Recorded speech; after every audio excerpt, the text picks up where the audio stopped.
बिस्मिल्लाहिर्रहमानिर्रहीम। Dear student, अस्सलाम वालेकुम। मैं हूं डॉक्टर मंसूर अहमद और यह है आपका कोर्स डिफरेंशियल इक्वेशंस। आज इसका तीसरा लेक्चर है। तो सबसे पहले हम पिछले लेक्चर की समरी को रिकॉल करेंगे कि हमने पिछले लेक्चर में क्या किया, और फिर ब्रीफली मैं ये भी बताऊंगा कि आज के लेक्चर में हम क्या करने जा रहे हैं। तो पिछले लेक्चर में हमने ये देखा कि सॉल्यूशन ऑफ डिफरेंशियल इक्वेशन क्या होता है, फिर इंटरवल ऑफ सॉल्यूशन पे भी बात की गई। तो सॉल्यूशन ऑफ डिफरेंशियल इक्वेशन ये होता है कि ऐसा फंक्शन है जो किसी डिफरेंशियल इक्वेशन को सेटिस्फाई करता है, तो उसे हम solution of the differential equation कहते हैं। अब सॉल्यूशन जिस इंटरवल में वैलिड होता है उसे इंटरवल ऑफ द सॉल्यूशन भी कहते हैं, डोमेन ऑफ द सॉल्यूशन भी कहते हैं, वैलिडिटी इंटरवल भी कहते हैं। तो इस तरह की टर्मिनोलॉजी हमने पिछले लेक्चर में सीखी। फिर हमने कुछ सॉल्यूशंस की टाइप्स पे बात की कि ट्रिवियल सॉल्यूशन क्या होता है, जनरल सॉल्यूशन क्या होता है, पर्टिकुलर सॉल्यूशन क्या होता है और सिंगुलर सॉल्यूशन क्या होता है। तो जनरल सॉल्यूशन ये है जिसमें आर्बिट्रेरी कांस्टेंट्स अपीयर हों। अब अगर उन कांस्टेंट की स्पेसिफिक वैल्यू दे दी जाए तो वो जनरल सॉल्यूशन जो है पर्टिकुलर सॉल्यूशन बन जाता है, उसे स्पेसिफिक सॉल्यूशन भी हमने कहा। और इसी तरह अगर ऐसा सॉल्यूशन जो जनरल सॉल्यूशन से हासिल ना किया जा सकता हो, यानी कि हम अगर जो आर्बिट्रेरी कांस्टेंट्स हैं उनकी वैल्यू स्पेसिफिक वैल्यू देने के बावजूद हमें कोई सॉल्यूशन जनरल सॉल्यूशन से हासिल ना हो सकता हो, ऐसे सॉल्यूशन को हम सिंगुलर सॉल्यूशन कहते हैं। फिर हमने फैमिलीज ऑफ द सॉल्यूशंस पे बात की कि अगर किसी जनरल सॉल्यूशन में एक आर्बिट्रेरी कांस्टेंट अपीयर हो रहा है तो उसे हम कहते हैं ये families of solutions of one parameter या one parameter family of solutions है। फिर इस तरह अगर किसी जनरल सॉल्यूशन के अंदर दो पैरामीटर या आर्बिट्रेरी कांस्टेंट अपीयर हो रहे हैं तो उसको हम कहते हैं कि ये two parameter family of solutions है। इसके बाद हमने इनिशियल वैल्यू प्रॉब्लम पे बात की कि इनिशियल वैल्यू प्रॉब्लम क्या होती है। तो ऐसी डिफरेंशियल इक्वेशन जिसके साथ कोई इनिशियल कंडीशन भी दी जाए उसको इनिशियल वैल्यू प्रॉब्लम कहते हैं। तो एक्चुअली होता यह है कि जब हम इक्वेशन को सॉल्व करते हैं तो हमें जनरल सॉल्यूशन हासिल होता है। तो उस जनरल सॉल्यूशन में जो कांस्टेंट अपीयर होता है यानी आर्बिट्रेरी कांस्टेंट, उसकी वैल्यू उस इनिशियल कंडीशन से डिटरमिन की जाती है। जब हम ये वैल्यू डिटरमिन कर लेते हैं तो हम जो सॉल्यूशन हासिल करते हैं वो पर्टिकुलर सॉल्यूशन होता है which satisfies the initial condition। तो हमने इनिशियल वैल्यू प्रॉब्लम पे बात करने के बाद इसकी एग्जिस्टेंस और यूनिकनेस पे भी बात की। तो हमने वो थ्योरम स्टेट किया, एग्जिस्टेंस यूनिकनेस थ्योरम। तो उम्मीद है कि आपने ये सारी चीजें अच्छी तरह पढ़ी होंगी और इनको अंडरस्टैंड कर लिया होगा। डियर स्टूडेंट्स, हमने इससे पहले तक कुछ बेसिक कॉन्सेप्ट्स या बेसिक टर्मिनोलॉजी पे बात की, सॉल्यूशन की भी बात की, लेकिन हमने सॉल्यूशन फाइंड नहीं किया। हमने जस्ट सॉल्यूशन की डेफिनेशन बताई, उसके बारे में बात की कि वो टाइप्स क्या होती हैं, लेकिन सॉल्यूशन फाइंड कैसे करना है ये हमने बात नहीं की। तो आज का लेक्चर जो है, ये लेक्चर जो है इसमें हम देखेंगे कि solution of the differential equation find कैसे करते हैं। अब याद रखिएगा कि डिफरेंट जो डिफरेंशियल इक्वेशंस हैं उनके लिए डिफरेंट मेथड्स हैं सॉल्यूशन के। कोई एक मेथड हर डिफरेंशियल इक्वेशन के लिए वर्क नहीं करता। लिहाजा जिस तरह की डिफरेंशियल इक्वेशन होगी उसी तरह के उसके फिर आगे मेथड्स हैं। तो इसलिए अब आपको मुख्तलिफ, पहली बात तो ये कि आपको वो डिफरेंशियल इक्वेशन भी आइडेंटिफाई करनी होगी कि ये क्या, कौन सी डिफरेंशियल इक्वेशन है। मैं अभी थोड़ी देर में उनका तज़किरा करने जा रहा हूं कि ये जो अभी हम स्टार्ट करने जा रहे हैं चैप्टर, इसमें किस टाइप की डिफरेंशियल इक्वेशन, तो आपको वो आइडेंटिफाई भी करना होता है कि डिफरेंशियल इक्वेशन क्या है, फिर उसके मेथड को भी देखना होता है कि अगर ये डिफरेंशियल इक्वेशन है तो उसका मेथड ये होता है, लिहाजा वो आप इंप्लीमेंट करेंगे।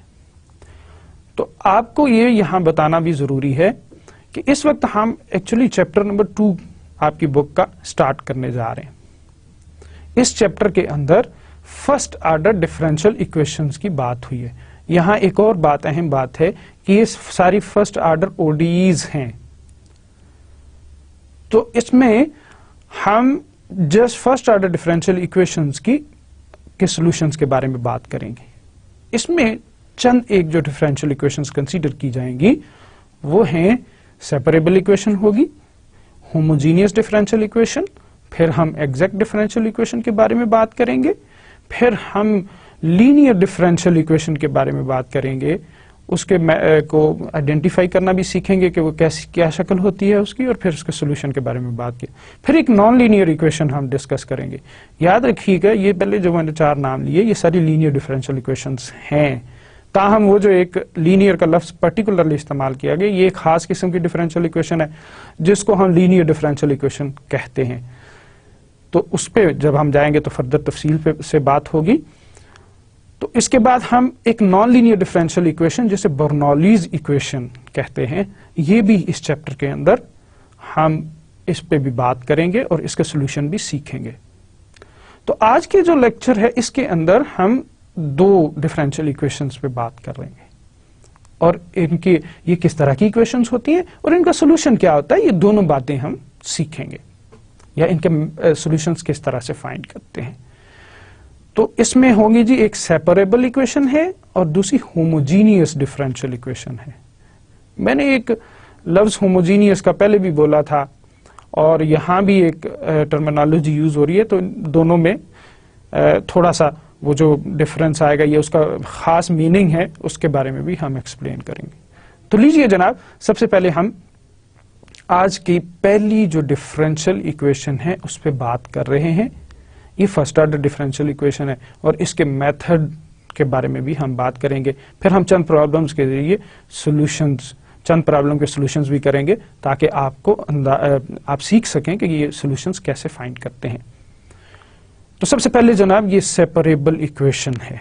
सेपरेबल इक्वेशन जो होती है ये सबसे सिंपलेस्ट इक्वेशन है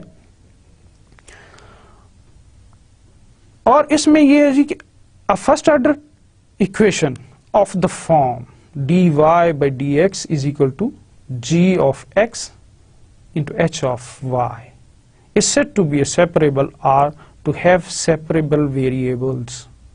तो इसका मतलब ये है कि if we can separate the equation into 2 terms, one containing only x and other containing y only, तो ऐसी इक्वेशन को हम सेपरेबल कहते हैं। क्या मतलब है? इसका मतलब ये है कि देखिए हमने जो जनरल फॉर्म लिखी थी इक्वेशन की वो थी dy by dx is equal to, this was the first order differential equation इसकी सो अगर हम इस fx को इस तरह से 2 हिस्सों में सेपरेट कर सकें यानी g of x into h of y, तो हम कहेंगे जी ये सेपरेबल इक्वेशन है। याद रखिए ये सबसे सिंपलेस्ट इक्वेशन होती है और इसका मेथड ऑफ सोल्यूशन भी बड़ा आसान होता है। मैंने लास्ट लेक्चर में आपको ये कहा था कि आप इंटीग्रेशन को थोड़ा रिवाइज कीजिए, तो आज ये इंटीग्रेशन का यानी जो यूज है वो आज से हम शुरू कर रहे हैं।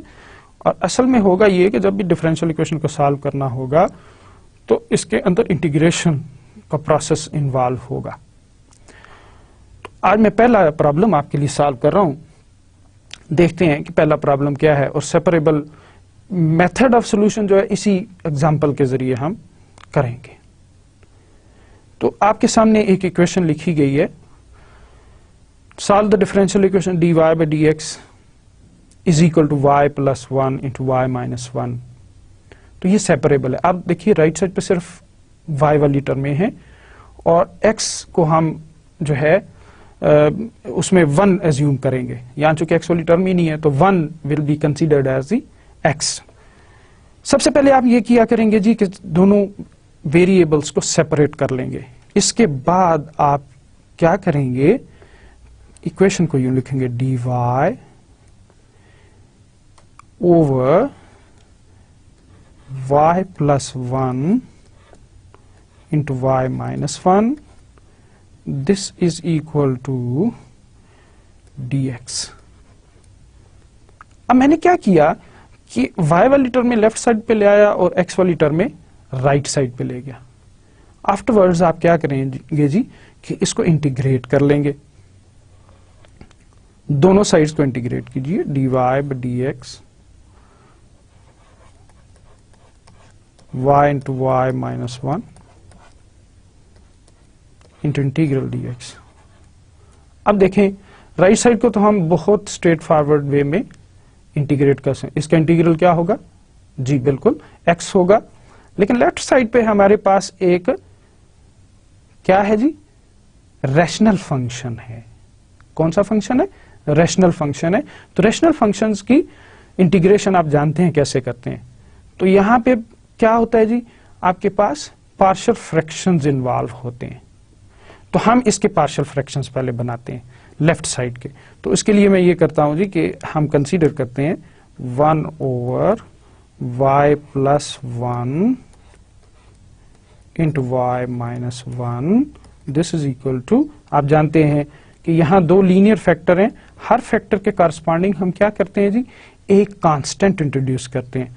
तो ये हो गया हमारे पास a over y plus 1 plus, अब दूसरा कांस्टेंट जो दूसरा फैक्टर है वो है y माइनस 1. सो उसके अगेंस्ट मैंने एक और कांस्टेंट इंट्रोड्यूस किया. तो इसके बाद हम दोनों साइड्स का एलसीएम लेते हैं, cm. ओके, तो लेफ्ट साइड पे बच्चों क्या आ जाता है, लेफ्ट साइड पे हमारे पास आएगा 1 is equal to a into, चूंकि ये डिनोमिनेटर में इसके क्या है y प्लस 1, तो यहां क्या आ जाएगा जी हमारे पास y माइनस 1. इसका एलसीएम क्या होगा, y plus 1 into y minus 1. ठीक, अब यहां क्या आएगा जी, b into y plus 1. Okay, उसके बाद आप क्या करते हैं, आप हर लीनियर फैक्टर को इक्वल टू 0 रखते हैं. Put y plus 1 is equal to 0, y plus 1 is equal to 0, this implies y is equal to minus 1. अब इस इक्वेशन में, ये जो इक्वेशन है इसके अंदर हम रखेंगे, चले मैं इसे नाम देता हूं कोई, ताकि आसानी रहे हमें बाद में. तो इसके लिए हम इसे कहते हैं जनाब, this is 1 and this is 2.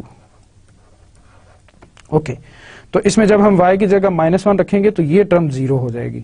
तो आप देखिए ये 1 is equal to a into this would be equal to minus 2 and plus 0, so a is equal to minus 1 by 2. ठीक, नेक्स्ट हम इसी तरह दूसरा फैक्टर हमारे पास क्या है जी, चलिए मैं थोड़ा सा इस तरफ इसको कर लेता हूं ताकि मुझे नेक्स्ट पेज पे जाने से पहले ये हम मकाम या मुकम्मल कर लें. नेक्स्ट है जी हमारे पास y minus 1 is equal to 0. So this gives you y is equal to 1, so this implies, or 2 implies. 2 में जब पुट करते हैं तो क्या होता है जी, देखें a वाली टर्म आपको गायब हो जाएगी. ठीक है ना, तो ये आ जाएगा 1 is equal to b into 2, so b is equal to 1 by 2. इसका मतलब ये हुआ कि ये जो हमारे partial, therefore 1 gives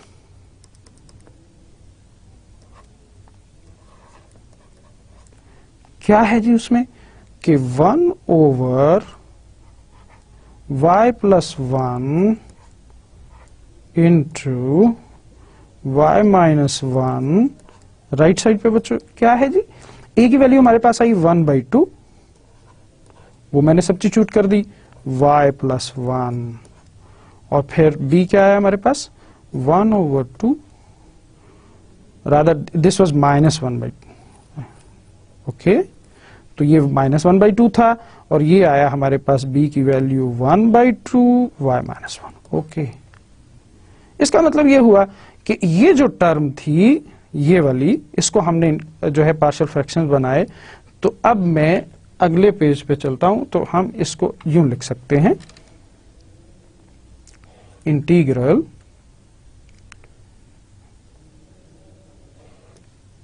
-1 over y +2 1 और साथ 1/2 आएगा और यहां क्या आएगा +1/2 y -1 into dy is equal to integral dx। तो हमने क्या किया जी, अब पहले पार्शियल फ्रैक्शंस बनाए, उसकी वैल्यूज इस तरह से वापस उस इंटीग्रल में रखी। अब मैं इसे को इंटीग्रेट कर सकता हूं बड़ी आसानी के साथ। तो हम एक स्टेप और लिखते हैं ताकि बात ज्यादा वाज़ेह हो जाए। इसको मैं बच्चों यूं लिख सकता हूं 1 dy over y plus 1 plus 1/2 dy over y minus 1 this is equal to integral dx। अब इंटीग्रेट कर लीजिए। तो इसका इंटीग्रल यकीनन आपको पता होगा क्या होता है जी, 1 ओवर y प्लस 1 का इंटीग्रल होगा log ऑफ y प्लस 1। क्यों ऐसा लिखते हैं, देखें y प्लस 1 का डेरिवेटिव क्या है 1, वो ऊपर dy के साथ मल्टीप्लाई हो रहा है, इसलिए ये बनता है log ऑफ y प्लस 1। जी बिल्कुल ठीक। तो हम क्या करते हैं जी, -1/2 log of y plus 1 plus 1/2 log of y minus 1 and this is equal to x plus एक c कांस्टेंट हमने इंट्रोड्यूस किया। ओके, इसके बाद देखिए ये सॉल्यूशन तो आपका आ चुका, इसको मैं यूं भी लिख सकता हूं 1/2 कॉमन ले, लॉग की प्रॉपर्टी यूज कर रहा हूं मैं। ये पॉजिटिव टर्म है, ये ऊपर आएगी और ये नेगेटिव टर्म है, ये नीचे आएगी। तो क्या होगा जी, इसे मैं लिख सकता हूं y minus 1 over y plus 1 and this is equal to x plus c। Okay, अब हम इसे यूं भी लिख सकते हैं। देखें सॉल्यूशन आ चुका है। अगर सॉल्यूशन में ये बात पॉसिबल हो कि हम उसे एक्सप्लिसिट रिलेशन के तहत लिख सकें। एक्सप्लिसिट सॉल्यूशन ऐसा सॉल्यूशन होता है, ये मैंने बात स्किप की थी, मैंने कहा जहां जिक्र आएगा तो फिर वहां एग्जांपल के जरिए बात करें। अगर हम किसी फंक्शन को यूं लिख सकें y is equal to f of x, तो कहते हैं जी एक्सप्लिसिट फंक्शन है कि y एक तरफ है और x की टर्म में एक्सक्लूसिवली एक तरफ है, तो ये एक्सप्लिसिट।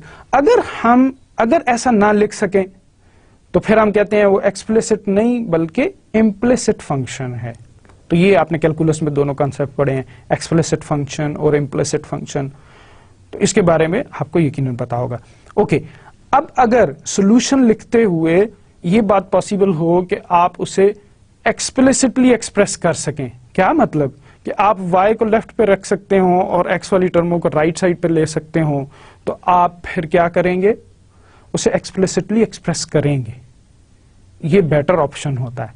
अगर ऐसा मुमकिन नहीं है तो फिर आप सॉल्यूशन को उसी तरह छोड़ देंगे और कहेंगे कि ये इम्प्लिसिट सॉल्यूशन है। क्लियर होगी बात। तो अब मैं इसको ना यूं भी लिख सकता हूं कि 2 को मैं राइट साइड पे मल्टीप्लाई कर दूं, तो क्या आएगा जी, ये आ जाएगा log of y minus 1 over y plus 1 this is equal to 2x plus 2c। Okay, this implies, अब हम ना दोनों साइड्स का लॉग एंटी लॉग लेते हैं ताकि लॉग खत्म हो y वाली टर्म में अलग हो जाए। तो ये होगा जनाब आपके पास y minus 1 over y plus 1 this is equal to e raised by 2x plus 2c। यकीनन आपको ये काम ये एंटी लॉग लेना आता होगा और इसमें कोई इश्यू नहीं होगा आपके लिए। तो मैं इसे अब सेपरेट करके यूं भी लिख सकता हूं। ये जो टर्म है ना, इसको ये फिर कांस्टेंट है, इसको हम कोई और नाम दे देते हैं। सपोज हम अब कहते हैं जी कि ये हमारे पास है y minus 1 over y plus 1 this is equal to 8 times e power 2x। मैंने वो जो कांस्टेंट था ना e raise to power 2c, उसको नया नाम दे दिया, ये भी एक कांस्टेंट है। ओके, यहां से अब हम ना अलग कर सकते हैं y को, कैसे, y माइनस 1 ये आ जाएगा, राइट साइड पे ऊपर ले जाएं तो ये a e पावर 2x साथ y आ जाएगा plus a e power 2x, यानी हमने y प्लस 1 को राइट साइड पे ले गए और फिर उसको e रेज पर 2x से मल्टीप्लाई कर लिया। ओके, अब हम इसमें से फिर y वाली टर्म को लेफ्ट साइड पे ले आए तो ये बनेगा हमारे पास, ये बन जाएगा जी सोल्यूशन। चलें यहां लिखते हैं, थोड़ी जगह हमारे पास कम है तो मैं यहां पे आपके लिए इसको फाइनल शेप दे रहा हूं। तो क्या होगा जी, y वाली टर्म जब लेफ्ट साइड पे आएगी ना तो y into 1 minus a e raise to power 2x हो जाएगा, और राइट साइड पे क्या होगा, राइट साइड पे बन जाएगा 1 plus a e raise to power 2x। Okay, this will be y is equal to 1 plus a e raise power 2x over 1 minus a e raised to. This is your solution and this is your general solution. अब एक और चीज note कीजिए, चूंकि इसका order first order ये equation थी, इसलिए इसमें एक ही आर्बिट्रेरी कांस्टेंट अपीयर होगा, और इस सूरत में वो आर्बिट्रेरी कांस्टेंट क्या है, a है। तो उम्मीद है आपको ये मेथड समझ आया होगा।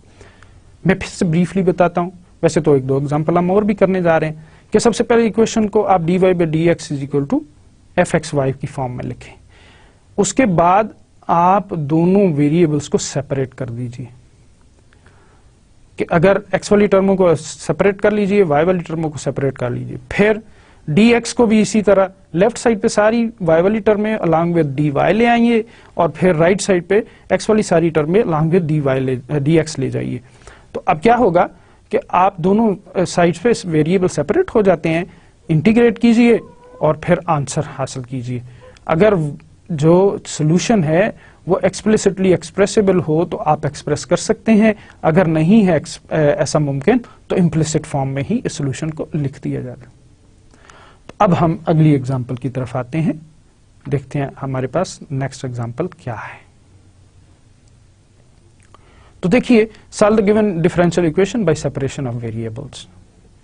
तो राइट साइड अब उस तरह की सिंपल नहीं है, बल्कि हमें कुछ अलजेब्राइक मैनिपुलेशन के थ्रू इसको हम सेपरेट कर सकेंगे। तो देखते हैं कैसे ये मुमकिन होगा। तो देखिए, हमारे पास राइट साइड पे जो टर्म है उसको मैं यूं लिख सकता हूं, लेफ्ट साइड पे क्या है जी, हमारे पास है 3x² y into dy by dx। यहां से हमें y कॉमन मिल गया, ये बना x प्लस 1, प्लस 1 कॉमन ले लिया, ये भी बना x प्लस 1। ओके, अब हम राइट साइड को लिख सकते हैं, यहां से फिर x प्लस 1 कॉमन आ गया, और ये लिख सकते हैं y प्लस 1। ओके, अब आप देखिए तो x वाली टर्में अलग हो गई हैं और y वाली टर्में अलग हो गई हैं। तो मैं अब इसको अगले स्टेप में यूं लिख सकता हूं, y वाली टर्म में मैं लेफ्ट साइड पे ला रहा हूं,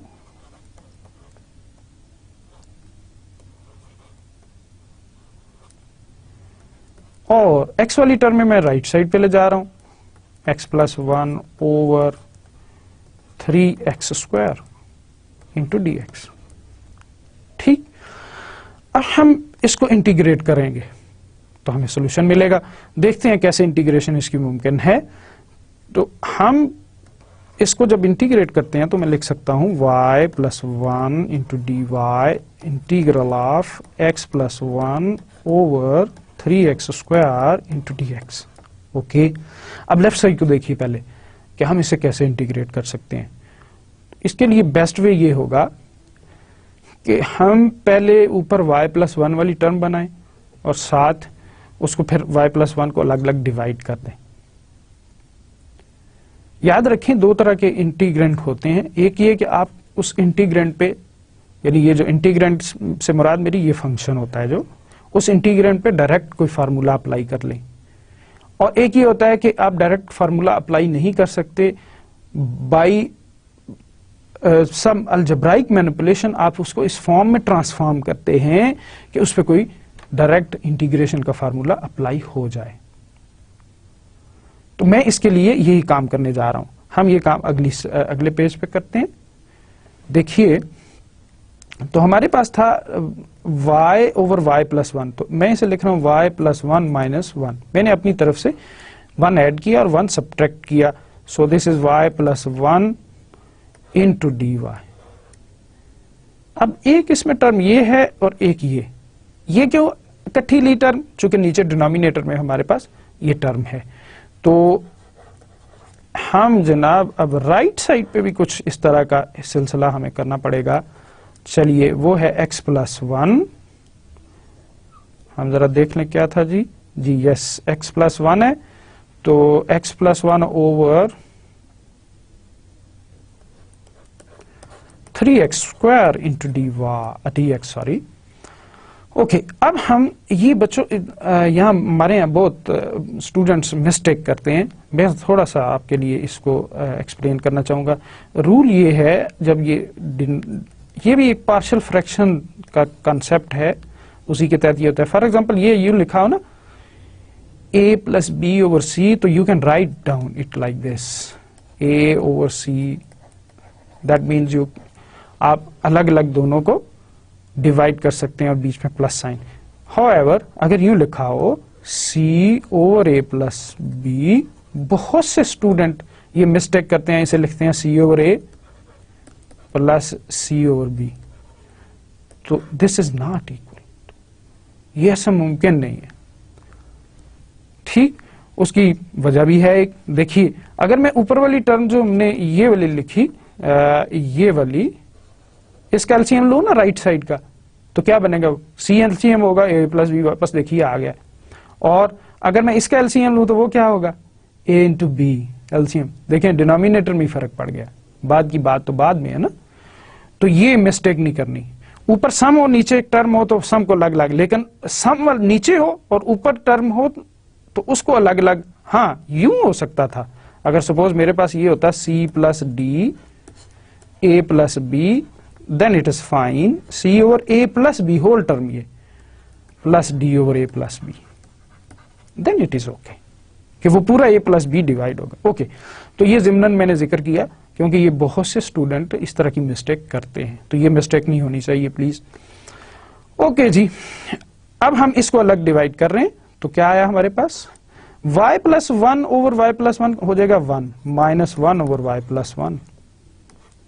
ओके, और इधर जो है ये क्या होगा? x over 3x square plus 1 over 3x square into D F x. Okay, अब सॉरी ये मैंने डी वाई लिखना था। यहां आ गया हमारे पास जी इंटीग्रेट। 1 का इंटीग्रल क्या होगा with respect to y? That would be y minus 1 over y plus 1। अभी हमने किया, क्या होगा? log of y plus 1। This is equal to, यहां से देखिए एक x कैंसिल हो जाएगा और ये बनेगा 1/3। बाकी क्या यहां बचा? 1/x ना। तो 1/x का इंटीग्रल क्या होता है? log of x plus 1/3। इसको ना, चूंकि यहां पावर 2 है, यहां log नहीं लेना। यहां भी कुछ बच्चे मिस्टेक करते हैं कि log ले। log तब लेते हैं जब लीनियर पावर यानी होल की पावर 1 हो, तब ये, और ऊपर उसका डेरिवेटिव मौजूद हो तो ऐसा करते हैं। अब यहां पे हमारे पास 1/x स्क्वायर है, तो इसको ऊपर ले जाएंगे और ये -2 पावर बन गई। इंटीग्रल लेंगे ना जब, तो +1 ओवर -2 प्लस 1 और प्लस c। तो हमारे पास जनाब बन गया y, final form of the solution is y log of y plus 1 is equal to 1/3 log of x। और ये क्या बना जी? ये -1 बन गया ना, तो ये -1/3 हो जाएगा और वो ऊपर से नीचे आके x की पावर 1 हो जाएगा। याद रखिए, नॉर्मली हम ना x पॉजिटिव पावर की फॉर्म में सॉल्यूशन को लिखा करते हैं। This is your final solution जी। तो उम्मीद है कि इस दूसरी एग्जांपल के जरिए आपको ये सेपरेशन ऑफ वेरिएबल मेथड अच्छी तरह क्लियर हो गया होगा। अब हम आगे चलते हैं, एक प्रॉब्लम और करते हैं। अब ये प्रॉब्लम मैंने इसलिए चूज की कि इसमें ट्रिग्नोमेट्रिक फंक्शंस इन्वॉल्व हैं, तो इसको देखते हैं ट्रिग्नोमेट्रिक फंक्शंस इन्वॉल्व हों तो कैसे कर सकते हैं। तो आप अब गौर कीजिए, तो हम इसमें भी सेपरेशन ऑफ वेरिएबल कर सकते हैं, ये मुमकिन है करना। ओके, तो लेफ्ट साइड पे हम जी पहले इसको यूं लिखते हैं 2y cos 3x whole cube dy, this is equal to minus sine 3x into dx। अब इजीली हम क्या कर सकते हैं जी, इसको सेपरेट कर सकते हैं। कैसे? 2y को इधर ही रखिए, dy, क्योंकि अब y वाली टर्म में आप जानते हैं कि लेफ्ट साइड पे रखते हैं, और x वाली टर्मों को राइट साइड पे इकट्ठा कर लिया, इंटू dfx। वेरिएबल सेपरेट हो चुके हैं जी, सही है ना। अब हम क्या करते हैं, इंटीग्रेट कर लीजिए। तो इंटीग्रेशन बच्चों कैसे होगी जी, ये चले पहले तो हम नोटेशन लिखते हैं, this is y dy, this is equal to integral क्या होगा जी, चलिए integral minus sine 3x over cos 3x into dfx। Sorry ये 3x है, into dfx। Okay, left side तो स्ट्रेट फॉरवर्ड है कि उसका स्क्वायर क्या होगा जी, इंटीग्रल y स्क्वायर ओवर 2। चलिए मैं इसको इंटीग्रल ले लेता हूं, y स्क्वायर ओवर 2। ये मामला तो क्लियर हो गया। राइट साइड पे आप गौर कीजिए, मैं जरा पहले एक जो फार्मूला यहाँ यूज होने जा रहा है उसकी बात कर लूं आपके साथ। तो इंटीग्रेशन के हवाले से फार्मूला ये है जी, अगर हमारे पास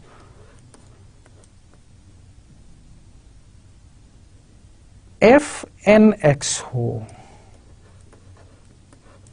ठीक, और आगे इसका डेरिवेटिव मल्टीप्लाई किसका, f का, f without n into dfx, अगर ये लिखा हो तो हमारे पास इसका इंटीग्रल बचा होता है fn+1। वो रूल फिर वही यूज होता है, कौन से वाला, पावर रूल के पावर में 1 ऐड हो जाएगा और 1, और उसी पावर से हम फिर डिवाइड कर देते हैं।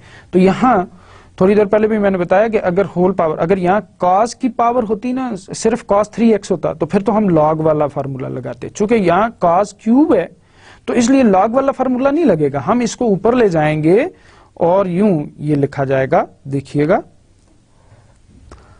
This is cos 3x minus 3 whole power, okay, this is minus 3x into dx। अब देखें cos 3x without power term हमारे पास क्या है, यहां अगर गौर कीजिए तो fx का, हमने जब ये फार्मूला बनाया, ये लिखा, तो fx का जो है ना वो डेरिवेटिव देखते हैं आगे है कि नहीं। यहां fx की जगह क्या है, cos 3x है, तो cos 3x का डेरिवेटिव क्या होगा जी, माइनस साइन 3x इंटू 3। जो एंगल है ना उसका डेरिवेटिव आगे मल्टीप्लाई होना होता है, ये वाला एंगल। तो इसका मतलब है अभी cos 3x का मुकम्मल डेरिवेटिव यहां मौजूद नहीं है। तो क्या करेंगे फिर, वो मुकम्मल डेरिवेटिव बनाने के लिए हम 3 से मल्टीप्लाई और डिवाइड करते हैं। ओके, तो अब आप गौर कीजिए, तो cos 3x का मुकम्मल डेरिवेटिव आगे मौजूद है, which is minus 3 sign 3x। तो इसका मतलब ये हुआ कि अब उस फार्मूले के तहत जो भी मैंने आपके सामने लिखा है, इसको मैं इंटीग्रेट कर सकता हूं, और वो इंटीग्रल क्या होगा जी, that would be equal to 1/3 cos 3x minus 2, power 1 add हुई ना, over minus 2 and plus c। तो नेक्स्ट स्टेप में हमारा सॉल्यूशन जो है, ओके, सॉल्यूशन हमारा क्या आ गया जी, इसको तो इससे कैंसिल कर दीजिए। तो सॉल्यूशन हमारे पास लिखा है, अब फाइनल बना जी y इज इक्वल टू, बल्कि y square is equal to, यहां क्या आ गया जी, minus 1/6 into cos over cos 3x, और यहां क्या होगा जी, माइनस पावर 2 हो जाएगी, और दिस इज प्लस c। तो दिस इज योर सोल्यूशन। तो होपफुली आपको समझ आ गई होगी कि हम सेपरेशन ऑफ वेरिएबल को कैसे इंप्लीमेंट करते हैं। नेक्स्ट देखते हैं जी। नेक्स्ट हमारे पास एक इनिशियल वैल्यू प्रॉब्लम है। अब इस इनिशियल वैल्यू प्रॉब्लम में ये एग्जांपल है असल में आपकी बुक की, तो यहां पूरा सॉल्यूशन दे दिया गया है। पहली बात तो ये कि ये जो इनिशियल वैल्यू प्रॉब्लम है इसको सॉल्व करने के लिए एक कैलकुलस का रिजल्ट यूज होने जा रहा है, और वो ये रिजल्ट है कि अगर हमारे पास f is continuous on a b, कोई फंक्शन f है जो किसी इंटरवल ए बी पे कंटिन्यूस है, फिर हम इसको यूं लिख सकते हैं a to x f of t dt। इसका जब डेरिवेटिव ले लिया जाएगा विद रिस्पेक्ट टू x, तो this will give you f of x। That means कि ये जो f ऑफ t था वो f ऑफ x बन जाएगा। होगा क्या कि a ओवर x जो है ना, ये x असल में ये इसका फंक्शन बनेगा, ये f ऑफ t जो है, या यूं कह लीजिए कि ये डेरिवेटिव और जो इंटीग्रल है ये आपस में कैंसल आउट होके तो f ऑफ x बन जाएगा हमारे पास। अब हम इस एग्जांपल पे आते हैं। क्वेश्चन ये है जी कि dy by dx is equal to क्या है, e raise to minus 2x, साथ इनिशियल कंडीशन दी है y3 is equal to 5। That means कि when x value of x is 3, the value of y is 5। Here, the function on the right side, we have call it as g of x, is e raised to minus x square, is continuous on,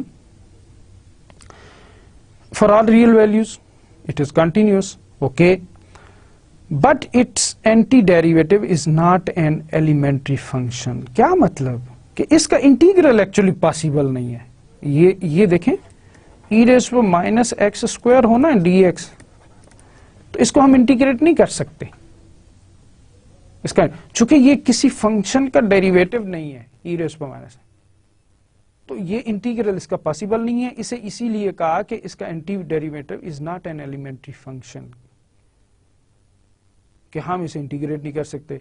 तो कहते हैं फिर हम क्या करते हैं कि इसको इंटीग्रेट करने के लिए एक डमी वेरिएबल यूज करते हैं। क्या जी, t।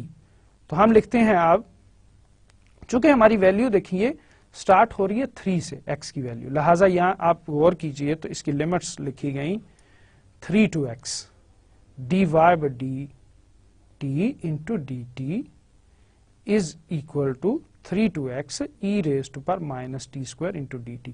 असल में अब वो जो x था ना वो इंटीग्रेशन की लिमिट्स में चला गया। ओके, अब लेफ्ट साइड पे देखें तो ये जो लेफ्ट साइड पे हमारे पास लिखा है इसका इंटीग्रल क्या होगा, y ऑफ t। ठीक है ना, बेसिकली ये यूं बचा है ना अब dy, और साथ इसकी क्या है limits dx, this is equal to actually y then 3 to x। Okay, and this is y of t। ठीक है, वो आपके सामने लिखा हुआ है। ओके, राइट साइड को चूंकि हम इंटीग्रेट नहीं कर सकते इसलिए उसी तरह लिखा, तो y of t 3 to x में upper limit minus lower limit किया तो हमारे पास ये टर्म आ गई। ओके, राइट साइड उसी तरह है। अब ये कांस्टेंट टर्म है बेसिकली, इसको हम राइट साइड पे लेंगे तो ये बना y of x is equal to y of 3 to x e raise to minus t square dt। तो ये इसका सोल्यूशन है जी। अब इस एग्जांपल के करने का मकसद ये भी था कि आपके जो सॉल्यूशन हो सकते हैं किसी डिफरेंशियल इक्वेशन के, वो इंटीग्रल फॉर्म में भी हो सकते हैं। एक और चीज नोट कीजिएगा, जहां हमने पिछले लेक्चर में वेरिफिकेशन ऑफ सॉल्यूशन पढ़ा, वहीं पे एक प्रॉब्लम या एक या दो प्रॉब्लम ऐसे हैं जिसके अंदर ये रिजल्ट यूज होगा कि उसका सॉल्यूशन जो है वो इस फॉर्म में दिया हुआ है। तो जब आपने इस इक्वेशन को सेटिस्फाई करवाना है तो आपको डेरिवेटिव लेना पड़ेगा। तो डेरिवेटिव लेते हुए जब आप डी बाई डी एक्स करेंगे तो आप इसी तरह जैसे ये रिजल्ट आया ना, तो इसमें क्या हुआ था, कैंसल आउट होके ये एफ ऑफ एक्स के इक्वल है। आप ये चीज वहां यूज करके तो उस प्रॉब्लम को सॉल्व कर सकेंगे। इसका ये भी पर्पस था, और एक ये बड़ा पर्पस ये था कि मैं आपको इनिशियल वैल्यू प्रॉब्लम के सॉल्यूशन में इंटीग्रल फॉर्म में भी आंसर आ सकते हैं, ये बताना भी इस क्वेश्चन का या इस प्रॉब्लम का मकसद था। ओके जी, अब हम देखते हैं नेक्स्ट हमारे पास क्या है जी। ये एक और प्रॉब्लम है, ये इनिशियल वैल्यू प्रॉब्लम है। इसको भी हम सेपरेशन ऑफ वेरिएबल से सॉल्व कर सकते हैं। देखते हैं कैसे सॉल्व होगा। तो देखिए स्ट्रेट पे हम इसको लिख सकते हैं root 1 minus x square d y, this is equal to root 1 minus y square d x, और इसको मैं अब लिख सकता हूं 1 over root 1 minus y square d y, and this is equal to dx over under root 1 minus x square. Integrating.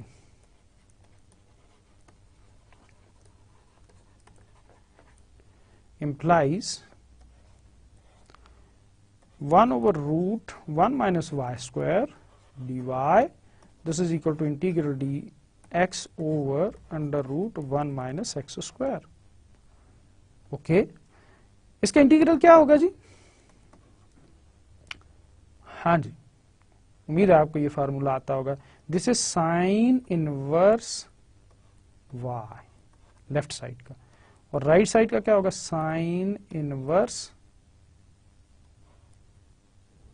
x n plus c. Okay, अब हम ना इसमें चूंकि इनिशियल कंडीशन है तो सोल्यूशन में जो c अपीयर हुआ है, this is the general solution, जिसमें अभी जो फाइनल फॉर्म में लिखा गया है, जो c अपीयर हुआ है उसकी वैल्यू हम इनिशियल कंडीशन की मदद से डिटरमिन कर सकते हैं। इनिशियल कंडीशन हमारे पास क्या है? ये y0 is equal to root 3/2। इसका क्या मतलब है? जब x की वैल्यू 0 है तब y की वैल्यू क्या है? रूट 3/2। तो इसका मतलब है इनिशियल कंडीशन इंप्लाइज, हम अब ये इनिशियल कंडीशन अप्लाई करते हैं। क्या मतलब? हम जनरल सॉल्यूशन में जहां x है वहां 0 रखेंगे और y जहां है वहां रूट 3/2 रखेंगे, तो we will have sine inverse, y की जगह क्या रखना है जी? रूट 3/2, और साइन इनवर्स 0 प्लस c। तो रूट 3/2 क्या होता है जी? जी उम्मीद है आपको पता होगा क्या है जी। ओके, ये होता है π/3 और 60। ठीक, और साइन इनवर्स 0 क्या होता है? 0 plus c. This implies c is equal to π/3 या 60 डिग्री। ये रेडियन मेजर में लिखा गया है, और आप जानते हैं कि 60 डिग्री इसका इक्विवेलेंट होता है इन डिग्री मेजर्स। ओके, इसका मतलब ये हुआ कि सी आपका डिटरमिन हो गया जी। तो हम जनाब अब सॉल्यूशन को फाइनल फॉर्म में लिख सकते हैं। This is sine inverse y is equal to sine inverse x plus c की जगह आप क्या लिखेंगे? π/3। एक और फॉर्म में लिख सकते हैं, दिस इज साइन ऑफ, दोनों साइड का साइन ले लें, और ये साइन इनवर्स, ये भी ये एक्सप्रेस फॉर्म हो गई ना इसकी, क्योंकि यहाँ स्ट्रेट पे मुमकिन है, पिछले प्रॉब्लम में मुमकिन नहीं थी जो हमने इससे इनिशियल वैल्यू प्रॉब्लम वाले से पहले प्रॉब्लम किया। तो यहाँ ये फाइनल सोल्यूशन है जी आपका, और ये एक्सप्लिसिट फॉर्म में लिखा गया है। तो आपको ये बात भी अब समझ आ गई होगी यकीनन कि हम इनिशियल कंडीशंस को कैसे अप्लाई करते हैं और कैसे कांस्टेंट को डिटरमिन करते हैं। ये काम वैसे मैंने पिछले लेक्चर में भी किया था। ओके जी, इससे साथ ही जी हमारे पास ये खत्म हो गया हमारा टॉपिक कि सेपरेशन ऑफ वेरिएबल कैसे होता है और इस तरह की इक्वेशंस को कैसे सॉल्व करते हैं। अब हम अगली टाइप की इक्वेशन की तरफ जा रहे हैं। ख्याल रखिए कि जो नेक्स्ट इक्वेशन है उसे कहते हैं जी होमोजीनियस डिफरेंशियल इक्वेशन। होमोजीनियस का मतलब यहाँ थोड़ा सा डिफरेंट अंदाज में है। मैंने पहले जो आपको बताया था कि अगर राइट साइड पे कोई सोर्स टर्म, उसे सोर्स टर्म भी कहते हैं, या कोई फंक्शन ऑफ एक्स ना हो तो उसे नॉन होमोजीनियस कहते हैं, अगर वह उसे होमोजीनियस कहते हैं। अगर फंक्शन मौजूद हो तो उसे नॉन होमोजीनियस, अगर फंक्शन मौजूद नहीं है तो उसे कहते हैं कि ये होमोजीनियस है। यहां होमोजीनियस होने से मुराद थोड़ी सी डिफरेंट है, वो देखते हैं क्या है। वैसे वो जो होमोजीनियस वाली बात है वो भी यहां मौजूद होगी, ताहम इससे पहले कि हम देखें कि होमोजीनियस डिफरेंशियल इक्वेशन क्या होती है, हमें एक डेफिनेशन का पता होना चाहिए, वो है होमोजीनियस फंक्शन क्या होता है। तो फंक्शन होमोजीनियस ये होता है जी कि अगर हम किसी फंक्शन में t की जगह tx रखें और y की जगह ty रखें, ये जो लिखा है जी,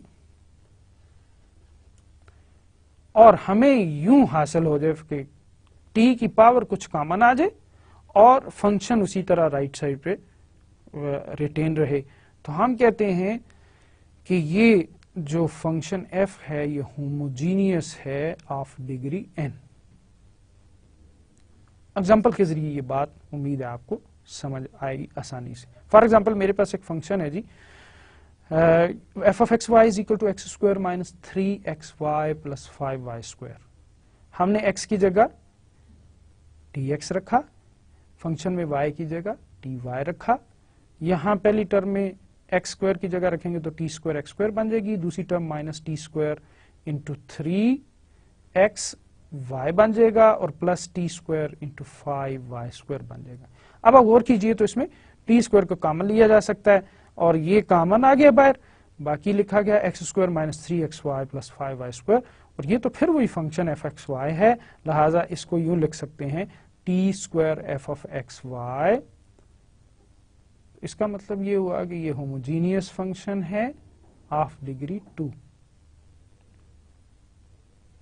ओके, अब आप गौर कीजिए तो ये जितनी टर्म्स इसमें इन्वॉल्व थी ना, उन सब में एक्चुअली एक्सपोनेंट ऑफ एक्स और एक्स वाई या वाई, सिर्फ एक्स हो, दोनों का प्रोडक्ट हो, या सिर्फ वाई हो, तो सब का एक्सपोनेंट जो है वो 2 था। तो इसका मतलब है होमोजीनियस फंक्शन की हर टर्म में एक्सपोनेंट ऑफ वेरिएबल्स सेम होते हैं। इसी को हम आगे देखते हैं फर्दर। जैसे देखिए जो एग्जांपल 2 है, ये होमोजीनियस फंक्शन ऑफ डिग्री 2/3 है, clearly you can see over here. यहां एफ एक्स वाई, तो यहां टी 0 कॉमन आएगा, कोई नहीं है, तो homogeneous function of degree 0। Okay,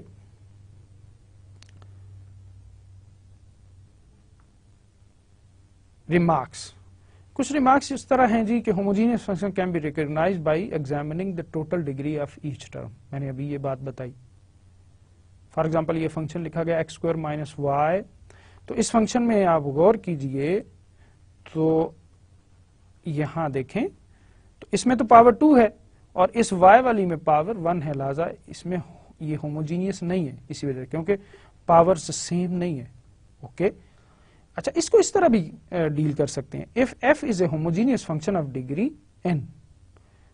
second remark है, वी कैन राइट, हम इस तरह से लिख सकते हैं, फिर इसको xn कॉमन लिखें और f of 1 y over x, या इसी तरह इसको इस तरह भी लिख सकते हैं f x y is equal to y power n f of x over y comma 1। Okay, तो where f of 1 comma y over x and f of x over y comma 1 are homogeneous of degree 0।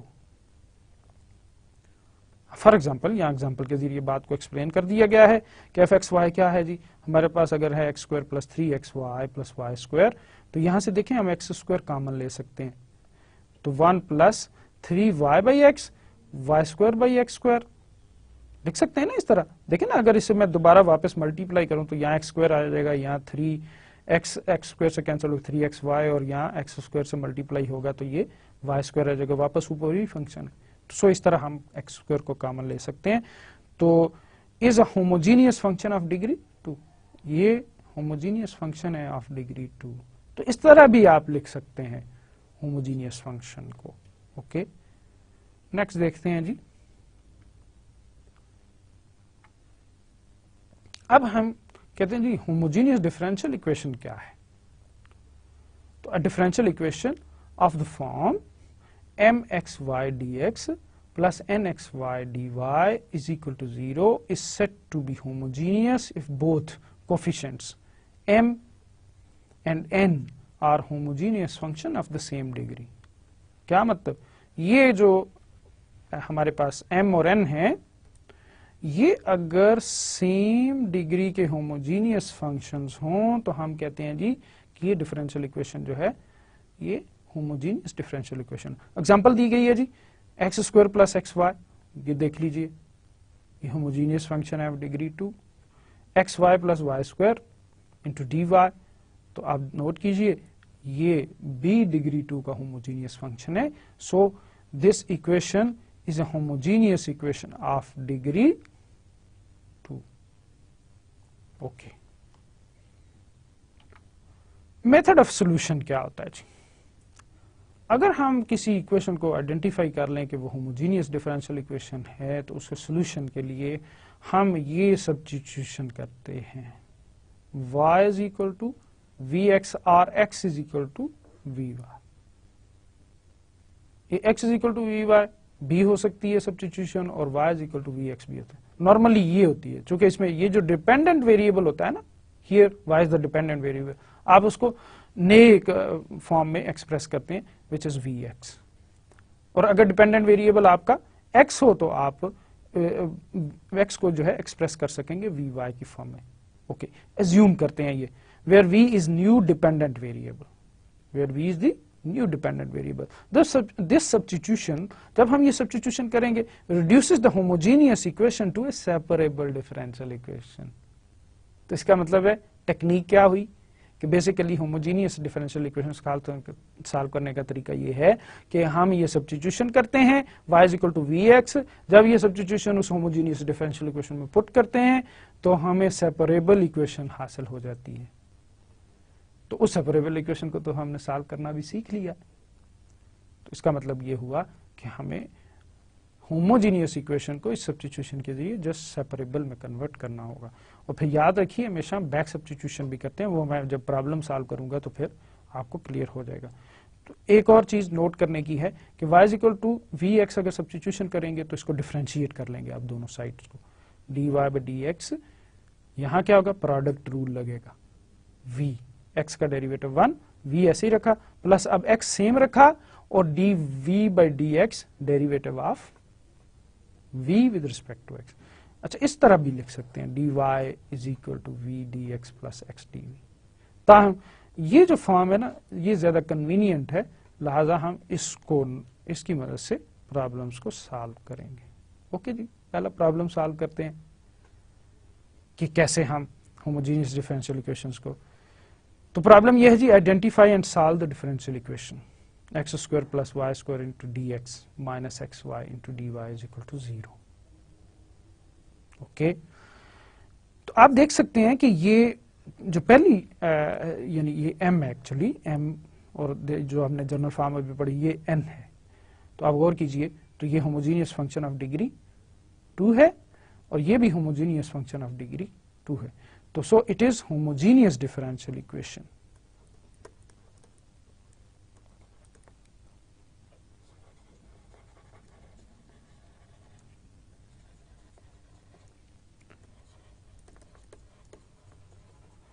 Okay, तो identify कर लिया जी हमने कि ये homogeneous.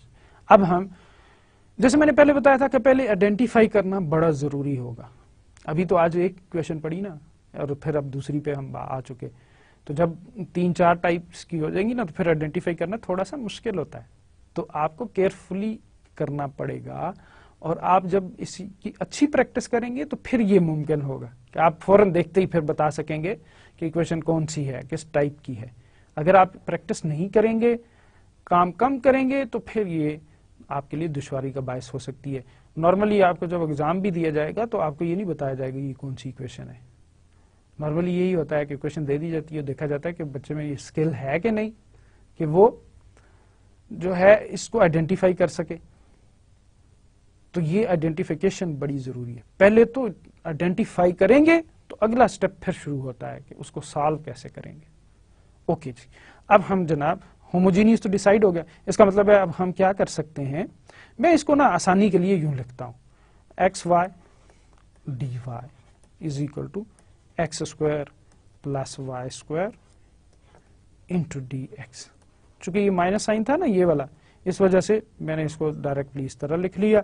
तो d y by d x is equal to x square plus y square over x Y.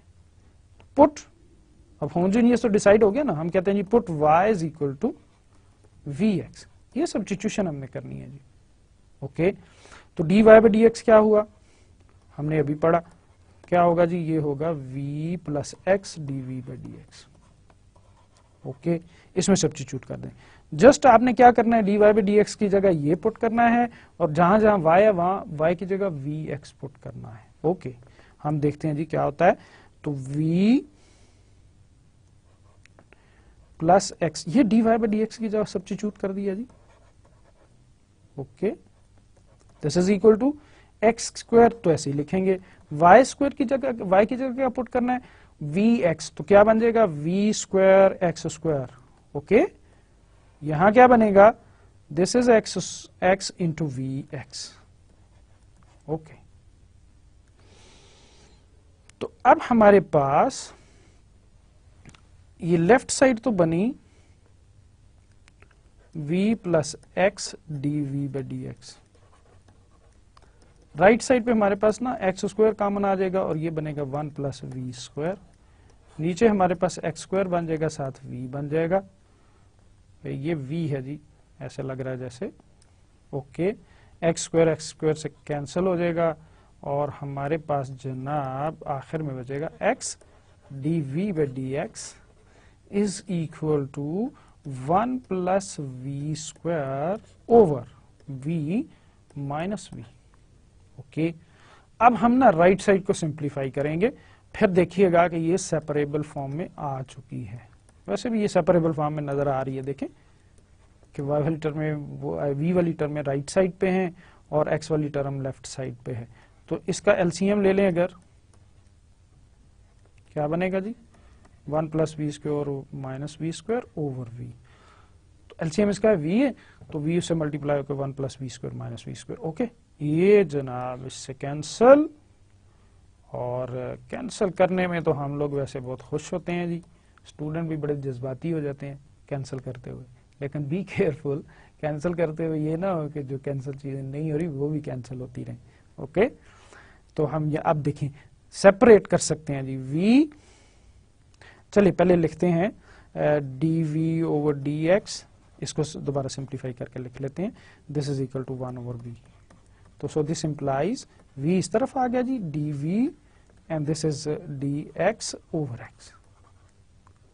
तो integration, this implies integral, मेरे पास जगह कम है लिहाजा मैं थोड़ा सा जगह बचाऊंगा इस वक्त, ये सॉरी डी वी है, and this is equal to integral d x over x. Okay, अब हम जनाब इसको इंटीग्रेट करें तो क्या आएगा जी, लेफ्ट साइड पे आएगा वी स्क्वायर ओवर 2, और राइट साइड पे क्या आएगा, log of x plus c. Okay, इसके बाद जी हम लिख सकते हैं इसे v square is equal to 2 times log of x plus c, 2c rather. Okay, अच्छा एक और चीज अब नोट करने की है कि हमारी जो इक्वेशन थी वो किस फॉर्म में थी, उसमें डिपेंडेंट वेरिएबल y था, इंडिपेंडेंट वेरिएबल x था। हमारा सॉल्यूशन किस फॉर्म में होना चाहिए, y is equal to f of x, यानी y is equal to right side पे फंक्शन ऑफ एक्स। एक तो ये है कि हमने वो जो सब्स्टिट्यूशन बेसिक की थी उसको वापस करना होता है, एस हमारे पास हमने सब्स्टिट्यूशन क्या की थी, वी एक्स, तो हमारा डिपेंडेंट वेरिएबल अब क्या है, v है ना, v को वापस करेंगे, v की value in terms of y x, तो इसका मतलब v की वैल्यू ये आ गई y ओवर x, ये इसमें सब्स्टिट्यूट कर दीजिए, तो ये बनेगा हमारे पास y square over x square is equal to 2 log of x plus, चलें इसे मैं ना नया नाम दे देता हूं c डैश। ओके, सी डेरिवेटिव नहीं समझना इसको, जस्ट नाम दिया है, और भी नाम दे सकते हैं, बी दे दें, ए दे दें, कोई मसला नहीं है इसमें। तो चूंकि है तो कांस्टेंट ना, ओके जी, इसे हम यूं भी लिख सकते हैं फिर y square is equal to x square into 2 log of x plus c dash, this is your solution. तो देखा हमने होमोजीनियस इक्वेशन को सॉल्व कैसे किया, कि हमने सब्स्टिट्यूशन की y is equal to v f x, जब सब्स्टिट्यूशन की तो उसके नतीजे के तौर पे हमारे पास सेपरेबल इक्वेशन आई। सेपरेबल इक्वेशन को हम फिर सॉल्व करना जानते हैं, लेकिन आखिर में जब हमने सोल्यूशन निकाल लिया सेपरेबल का, तो हमें v की वैल्यू वापस करनी है इन terms of y and x। ठीक है जी, तो अब आपका सोल्यूशन देखें y की फॉर्म। हाँ, एक और स्टेप कर सकते हैं, तो करना चाहें तो y का स्क्वायर रूट लीजिए, y स्क्वायर का स्क्वायर रूट लीजिए, और इस तरह से हम इसको एक्सप्लिसिट फॉर्म में भी लिख सकते हैं। वो उम्मीद है आप खुद कर सकते हैं। नेक्स्ट एक और डिफरेंशियल इक्वेशन है जी, ताकि प्रैक्टिस कर लें थोड़ी सी, आपको अच्छी तरह से ये कॉन्सेप्ट आ जाइए कैसे प्रॉब्लम हमने सॉल्व करना है। ओके, तो इसमें आप गौर कीजिए, ये भी क्या है, होमोजेनियस डिफरेंशियल इक्वेशन है। व्हाट, ओके, तो हम जनाब फिर क्लियरली इट इज होमोजेनियस, अब मैं लिखूंगा नहीं, तो हम क्या करेंगे जी फिर इसके लिए, again put y is equal to vx implies dy by dx की वैल्यू हमने लिखनी है जी। तो वो क्या है जी, ये बन जाएगी हमारे पास v plus x d v by d x. मैंने जानबूझ के इसको लिखा ताकि आपको समझ आए और प्रैक्टिस हो जाए कि हमने ये सब्स्टिट्यूशन इस तरह से करनी होती है। ओके, मैं अब लिख रहा हूँ जी डिफरेंशियल इक्वेशन को dy by d x is equal to 4x square plus 9y square over 3xy। Substitute कर दीजिए जी, हमारे पास सब्स्टिट्यूशन थी। तो लेफ्ट साइड पे क्या बना जी, हमारे पास dy बाई डी एक्स की जगह हम पुट करेंगे v plus x times d v by d x. Okay, right side पे 4x square plus 9v square x square, y की जगह vx रख दिया, ओवर इसको अब मैं डायरेक्ट लिख लूंगा 3x स्क्वायर v, y की जगह vx रखा ना, तो x से मल्टीप्लाई कर एक्स स्क्वायर हो गया। ओके, इसमें से देखें तो एक्स स्क्वायर फिर कॉमन है, जैसे पिछले प्रॉब्लम में हुआ था, 4 plus 9v square over x square rather 3x square v, ये x स्क्वायर इससे कैंसल, तो हमारे पास बन गया जनाब dv by dx, this is equal to 4 plus 9v square over 3v and minus v। वही जो लेफ्ट साइड पे v था ना, उसको मैं राइट साइड पे ले आया। ओके, अब हम लेफ्ट साइड पे तो है हमारे पास x dv by dx is equal to, इसका एलसीएम क्या आ गया जी, 3v स्क्वायर, इधर तो है 4 plus 9v square minus, no sorry, this is perhaps only v not v square, तो 3v स्क्वायर। हाँ, कंफर्म कर लेते हैं कि ये 3v था डिनोमिनेटर में। ओके, तो अब हम इसको सिंप्लीफाई करें तो we will get 4 plus 6v square over 3v। ठीक हो गया जी। तो हम देखते हैं कि इसको हम अब सेपरेशन ऑफ वेरिएबल की फॉर्म में लिख सकते हैं, वेरिएबल सेपरेट कर सकते हैं। 3v ऊपर चला जाएगा, नीचे आ जाएगा 4 plus 6v square into dv and this is equal to, right side पे बच्चों क्या आएगा, dfx ओवर x। ओके, ठीक, देखें वेरिएबल सेपरेट हो गए। तो अब हम देख सकते हैं डिनोमिनेटर में इसको इंटीग्रेट करते हैं। ठीक, 3v 4 plus 6v square into dv, this is integral dx over x। Okay, इस फंक्शन को देखिए 4 प्लस 6v स्क्वायर डिनोमिनेटर में जो है लेफ्ट साइड पे, इसका क्या होगा जी, डेरिवेटिव नीचे वाले फंक्शन का, this will B yes 12v। अब ऊपर न्यूमरेटर में हमारे पास 3v है, तो so I need to multiply and divide this integrand term by 4।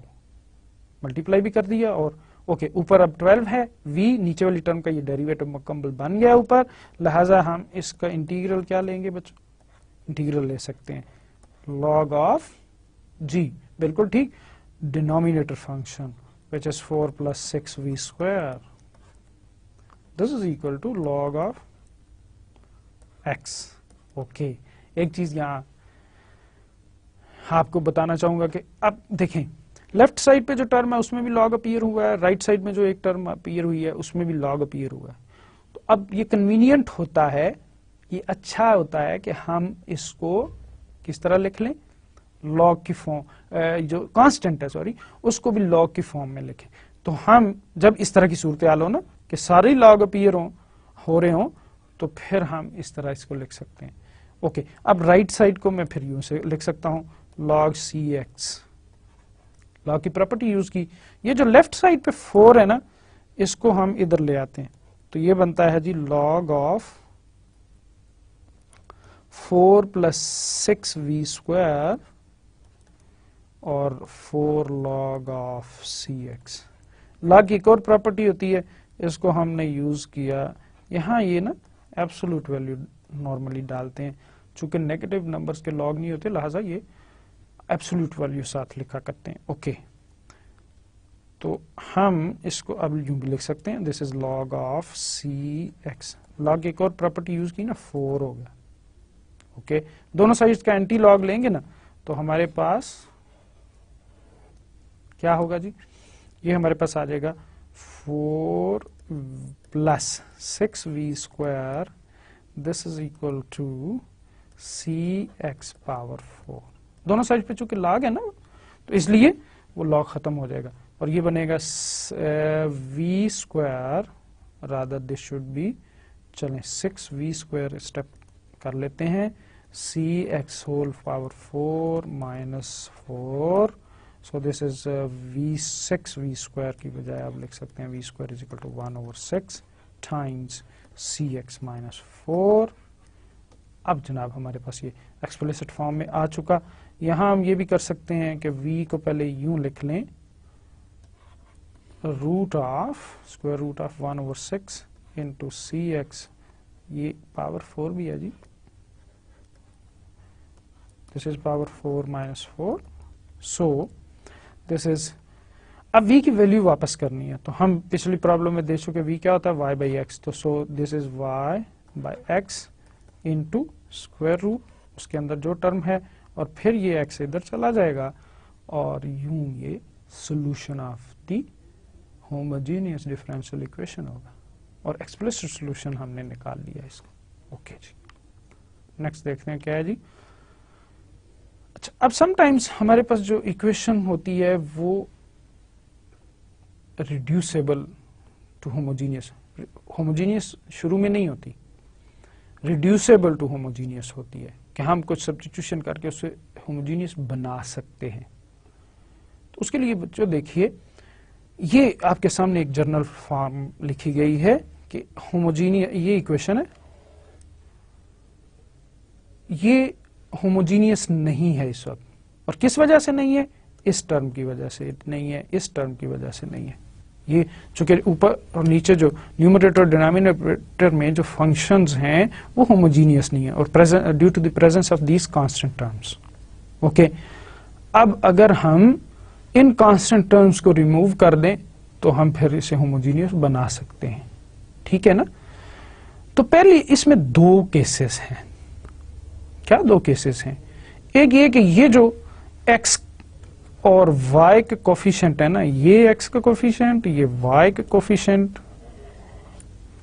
इनका रेशो सेम हो, इनका रेशो क्या हो, सेम हो। क्या मतलब, जैसे यूं लिखा हो ना, चलें यहां छोटी सी एग्जांपल भी लिख लेते हैं ताकि बात समझ आ जाए। ये है जी फॉर एग्जांपल 3x लिखा हो प्लस 2y लिखा हो और इधर लिखा हो, चलिए यहां कर लेते हैं 6x और यहां कर लेते हैं 4y। और प्लस चलें 1 कर लेते हैं और प्लस 4 कर लेते हैं। तो अब देखें इसमें क्या है, A1 ओवर A2 क्या है जी 3/6 और this is equal to actual 1/2 और 2/4 ये B ओवर उसकी वैल्यू, दिस इज आल्सो 1/2। तो देखें A1 ओवर A2 और B1 ओवर B2 की रेशो सेम है, तो ये पहला केस है। उस सूरत में ये सब्स्टिट्यूशन करते हैं जी, Z इज इक्वल टू ये जो पहला पार्ट है ना A1x प्लस B1y, ये सब्स्टिट्यूट कर लीजिए, which reduces the equation to a separable. तो होमोजीनियस इक्वेशन जो है, ये जो इक्वेशन है वो सेपरेबल में कन्वर्ट हो जाएगी सब्स्टिट्यूशन के बाद। ताहम ये ख्याल रहे कि जब हम इसको फिर अब इसमें डिपेंडेंट जो नई सब्स्टिट्यूशन के बाद ना डिपेंडेंट वेरिएबल आपका क्या होगा, Z होगा, ठीक है। तो अभी हम एग्जांपल भी करेंगे, वैसे कोई इसमें इशू नहीं है। तो अब ये जैसे हमने y is equal to Vx substitution की और आखिर में जाके सोल्यूशन जब आ गया तो हमने y की वैल्यू को वापस किया, इसी तरह यहां भी ये हम करेंगे कि y की जो Z की वैल्यू है वो वापस सब्स्टिट्यूट करेंगे। तो हम देखते हैं ये काम किस तरह से होगा। अच्छा, इससे पहले कि हम उस तरह की एग्जांपल करें, दूसरा केस ये है कि वो जो रेशियो ऑफ डिफरेंट हो, वो जो कोफिशिएंट है ना A1 over A2 not equal to B1 over B2 हो, तो फिर उसके लिए ये दो सब्स्टिट्यूशन हैं जी। x की जगह रखते हैं कैपिटल X प्लस H और y की जगह रखते हैं कैपिटल Y प्लस y की जगह रखते हैं y plus K, capital Y plus H और K are the constant to be determined, then the equation becomes. अब जब ये सब्स्टिट्यूशन उसमें करते हैं तो हमारे पास ये नई इक्वेशन हो जाती है। अब देखिए जो असल में हुआ ये है कि आप स्मॉल x से कैपिटल X में चेंज चले गए हैं, स्मॉल x से ट्रांसफॉर्म होके आप किस में पहुंच गए हैं। अब आपकी इक्वेशन में क्या अपीयर हो रहा है, कैपिटल X और Y। डिपेंडेंट वेरिएबल आपका कैपिटल Y है, इंडिपेंडेंट वेरिएबल आप कैपिटल X है, और ये उसी वजह से dy बाई dx जो होगा ना स्मॉल, एक्चुअली वो कैपिटल dy बाई dx में कन्वर्ट हो जाएगा। अच्छा, अब करते ही हैं जी कि ये जो है ना टर्म, ये कांस्टेंट वाली टर्म है दोनों, इनको बाई फोर्स 0 कर देते हैं। ये हमारे पास एक सिस्टम ऑफ इक्वेशंस होता है, दो इक्वेशंस होती हैं, दो अननोन होते हैं। असल में हमें h और k डिटरमिन करना है। अब h और k की वो वैल्यूज जिनके लिए ये जो मैंने इनसर्कल की है टर्म में ये 0 हो जाएं। तो जब हम इन्हें सॉल्व करेंगे यकीनन h और k की वो वैल्यूज जो हैं वो वही आएंगी जिनके लिए 0 होंगी। अब जब हम इसको 0 करेंगे तो यकीनन अब ये इक्वेशन जो है जो हमने शुरू में लिखी थी वो इसमें रिड्यूस हो गई। अब ये आप गौर कीजिए, तो ये होमोजीनियस इक्वेशन है, x की डिग्री 1 है, y की डिग्री भी 1 है, और इसी तरह से नीचे वाली टर्म में भी x की डिग्री 1 और y की डिग्री। अब होमोजीनियस है, इसे सेपरेबल फॉर्म से हम सब्स्टिट्यूट सॉल्व कर सकते हैं। सॉल्व करने के बाद हम फिर 2 दफा बैक सब्स्टिट्यूशन करेंगे, वो एग्जांपल्स के जरिए हम देखते हैं कैसे होता है ये काम। ओके, फॉर एग्जांपल ये पहली एग्जांपल है, आप गौर कीजिए। तो इसमें हमारे पास जो कोफिशिएंट्स हैं ये देखें, A1 ओवर A2 1 है, B1 ओवर B2 यानी दोनों के कोफिशिएंट सेम है। ऊपर वाली टर्म में भी x और नीचे वाली टर्म में x का कोफिशिएंट सेम है, और इसी तरह y के लिए भी यही सूरत हाल है। तो हमने कहा था जी कि ये वाला पार्ट जो है इसको हम पुट करेंगे z के इक्वल। ये देखें z इज इक्वल टू हमने ये सब्स्टिट्यूट कर लिया। ओके, अब हम असल में कर ये रहे हैं कि हमने बेसिकली ये डिफरेंशिएट करते हैं इसको विद रिस्पेक्ट टू x, ये वाली जो सब्स्टिट्यूशन है। तो ये बन जाता है dz by dx is equal to 2 plus 3 dy by dx। Okay, यहां से dy बाई dx की वैल्यू ये आ जाती है, ये जो आपके सामने लिखी है। अब हम इस इक्वेशन में dy बाई dx की वैल्यू पुट की, इसकी जगह z रखा, इसकी जगह z रखा, सही। तो यहां आ गया dz by dx is equal to minus z plus 7 और 0 प्लस 2। अब इसको हमने अब ये सेपरेबल फॉर्म में आ गई है। जी इसमें डिपेंडेंट वेरिएबल है, एक्स जो है इंडिपेंडेंट वेरिएबल है। आप देख सकते हैं कैलकुलेशन हुई है, हमने इसको सेपरेट किया, इसको जब इंटीग्रेट किया तो हमारे पास ये टर्में आ गई। ये चूंकि मैंने काफी प्रॉब्लम की है, hopefully there will be no issue और problem for you to solve this. अब इस जी को हम राइट साइड पे ले गए, ये वाला जो जी है, और हमने जी की वैल्यू वापस कर दी। ठीक हो गया जी। तो उम्मीद है कि आपको ये जो रिड्यूसेबल टू होमोजेनियस इक्वेशन है उसके बारे में अच्छी तरह बात क्लियर होगी और आप आसानी से इसको सॉल्व कर सकते हैं। अब दूसरी एग्जांपल में हम देखते हैं कि जिसमें कोफिशिएंट सेम नहीं होते। ये देखिए हमारे पास इक्वेशन है, this is the type of the equation which is reducible to homogeneous equation. अब हमने इसमें बताया था जी कि क्या सब्स्टिट्यूशन करनी है, ये वाली x की जगह capital X plus h, y की जगह capital Y plus k put करेंगे तो dy बाय dx क्या हो जाएगा, यानी अब इस स्मॉल dy बाय dx की जगह क्या बन जाएगा, कैपिटल dy बाय dx। और अब स्मॉल x की जगह हमने पुट किया x प्लस, ये सारी सिंप्लीफिकेशन के बाद x plus capital x plus h और y की जगह कैपिटल Y प्लस k। तो सिंप्लीफाई करने के बाद हमारे पास ये टर्में आएंगी। अब इसको भी जीरो रखा और इसको भी जीरो रखा। इसको जब सॉल्व करेंगे फॉर h एंड k तो आपके पास h की वैल्यू 2 आएगी, k की वैल्यू 1 आएगी। तो उम्मीद है ये आपके लिए सॉल्व करना इतना मसला नहीं होगा, आप बिल्कुल आसानी के साथ इसको सॉल्व करेंगे। ओके, अब चूंकि ये जीरो हो गई, ये वाली टर्म भी और ये वाली टर्म भी, ठीक, तो इसको इसकी जगह जीरो कर दिया तो ये होमोजेनियस डिफरेंशियल इक्वेशन है। अब होमोजेनियस डिफरेंशियल इक्वेशन को सॉल्व करने के लिए आपको पता है हम सब्स्टिट्यूट करते हैं y is equal to vx। अब ये capital Y is equal to v into capital x form में रखेंगे। ये सब्स्टिट्यूशन की चूंकि मैंने काफी प्रॉब्लम की है तो होपफुली अब आपको मसला नहीं होगा कि आप ये सब्स्टिट्यूशन करके इसको सेपरेशन ऑफ वेरिएबल के बाद इस तरह से लिख सकते हैं। अब आप इसको हमने वो पार्शियल फ्रैक्शंस के लिए अलग पार्शियल फ्रैक्शंस बनाए, अलग अलग कर लिया और यूं ये log ऑफ 1 माइनस वी हो जाएगा, साथ माइनस, असल में देखें यहां इसका डेरिवेटिव -1 है, इस 1 माइनस वी का डेरिवेटिव -1 था, वो पहले हमने माइनस बाहर मल्टीप्लाई किया, अंदर मल्टीप्लाई किया, तो इस तरह से ये ऊपर डेरिवेटिव मुकम्मल हो गया log ऑफ 1 माइनस वी। इस तरह -1/2 log of 1 plus v, right side पर log ऑफ वी। ये देखा अब चूंकि सब थ्रू आउट सारी वो टर्म्स में log अपीयर हो रहा है, लाजिम जो कांस्टेंट इंट्रोड्यूस किया उसके साथ भी log अपीयर होगा। तो इसको फिर यूं log की प्रॉपर्टी यूज करते हुए पहले माइनस बाहर कॉमन लिया, फिर इसको हम यूं लिख सकते हैं जी। ठीक है जी, और c की वैल्यू अब ये आ गई। नाउ सब्स्टिट्यूटिंग v की जगह अब क्या पुट करना है हमारा, अब था substitution y is equal to v capital x, तो v की जगह हमने पुट करना है कैपिटल y ओवर x। ये हमने सब्स्टिट्यूट कर दिया जी।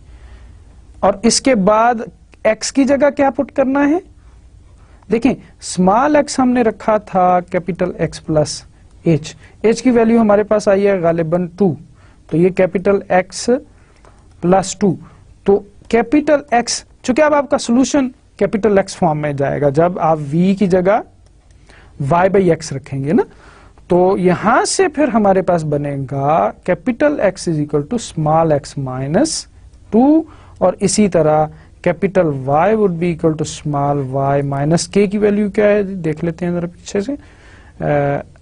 ये हमारे पास k की वैल्यू आई थी जी 1, तो this would be y minus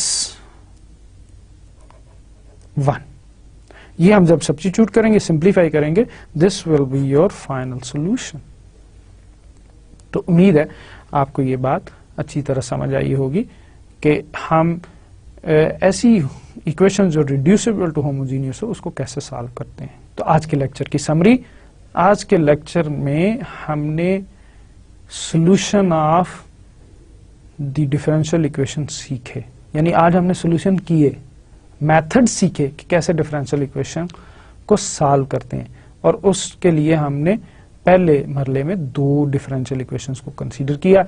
एक थी सेपरेबल डिफरेंशियल इक्वेशन, उसका सॉल्यूशन किया, और दूसरी हमने होमोजेनियस, दूसरे मरले में हमने होमोजेनियस फंक्शन की डेफिनेशन पढ़ी, फिर होमोजेनियस डिफरेंशियल इक्वेशन पढ़ी और फिर हमने होमोजीनियस डिफरेंशियल इक्वेशन को सॉल्व करने का तरीका सीखा। उसके लिए हमने सीखा कि एक सब्स्टिट्यूशन है which is y is equal to v x, उसकी मदद से हम होमोजीनियस इक्वेशन को सेपरेबल में कन्वर्ट कर सकते हैं और फिर सेपरेबल के मेथड से उसको सॉल्व कर सकते हैं। आखिर में हमने फिर ऐसी इक्वेशंस भी पढ़ी जिसमें जो इक्वेशंस रिड्यूसेबल हैं टू होमोजीनियस डिफरेंशियल इक्वेशन। उम्मीद है आज का लेक्चर आपको अच्छी तरह समझ आया होगा। इजाजत दीजिए, अल्लाह हाफिज।